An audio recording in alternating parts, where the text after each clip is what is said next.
Start it up. All right, 34. All right, like I said, we're going to use some of the stuff that we know, right? We're going to list it. Like, as we're trying to solve this, instead of doing a two-column proof, we're just going to list the things that we use to get there. We know it's a squared plus b squared equals c squared. Okay? But the first things first, we need to fight how are we going to get to x? There's two lines out of the same. 13. Yeah, so we know that this is 13, right? So we know that due to the congruency, right? Definition of congruency, we know that these two lines are the same. Does that make sense? Cool. All right, what else do we know?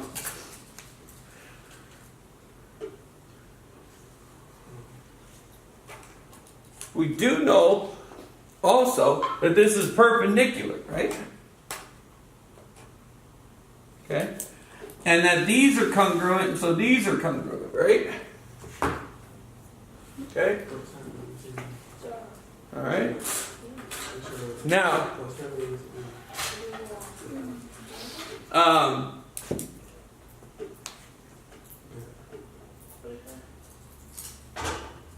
do we know what this side is? Now think for a minute. Think for a minute. Think back to that angle, right? Side angle, or angle side side, right? Is that what this is?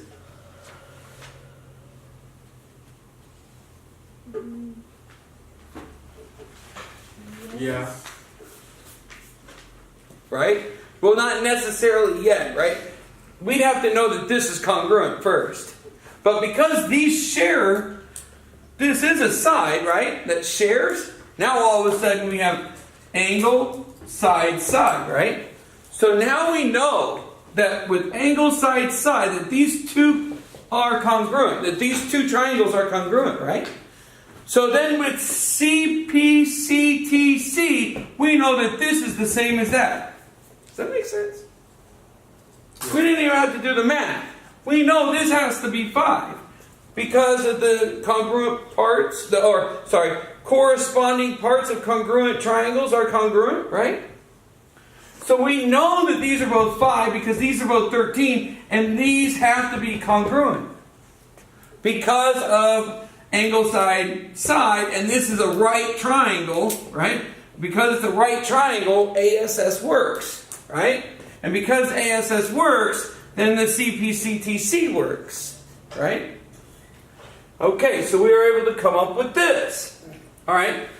So, does that mean I know what this is? No, I still have to figure out what that is, right? The whole key to finding out x, right, is I have to know what this is, right? Because then I have this triangle, right? A squared plus b squared equals c squared, right? Okay, so what is this? Alright, so we have to figure out, well, we have this guy, right? So we have 5 and 13. When we look at our triples, are there any with a 5 and 13?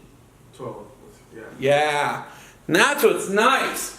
With our Pythagorean triple, right?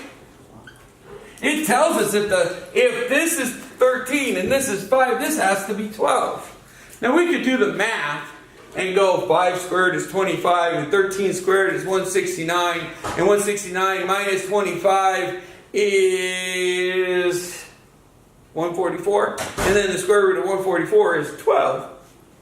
Okay? And that's a lot of math, right?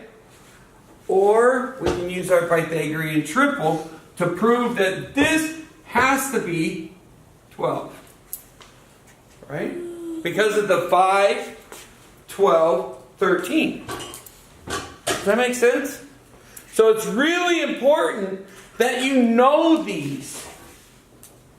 So I would start writing them in all my cheat sheets, all of them for the rest of the year. Because guess what you don't get on that state test? A cheat sheet. But if you keep writing it over and over and over, some of these are going to stick in your head. The one that always stuck in my head was a 3, 4, 5 triangle. Okay?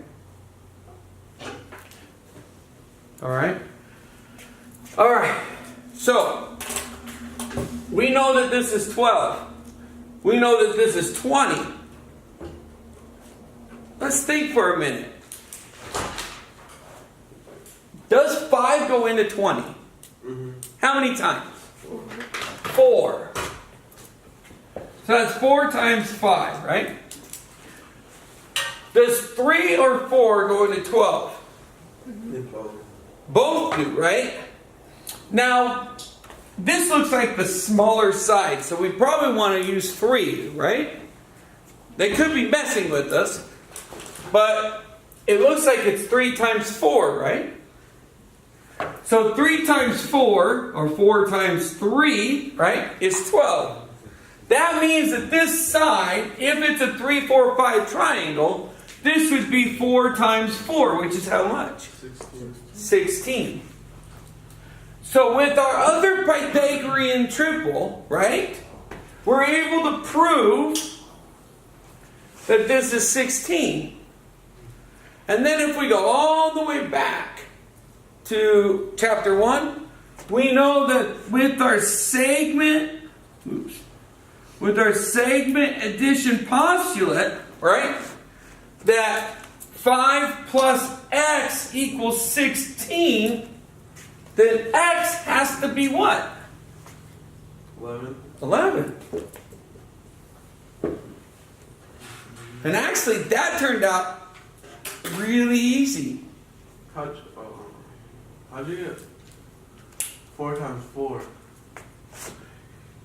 Because when I was thinking about a 3, 4, 5 triangle, 3, 4, 5, they all have to be multiplied by the same amount. Which in this case, 5 went into 24 times. Because this was a shorter one, the shorter side, I used 3 on this one. Does that make sense? Okay. And then, now, it's funny because couldn't this have been, if this was 4, then it would have gone in there 3 times, right? But 3 times doesn't match the 4 times.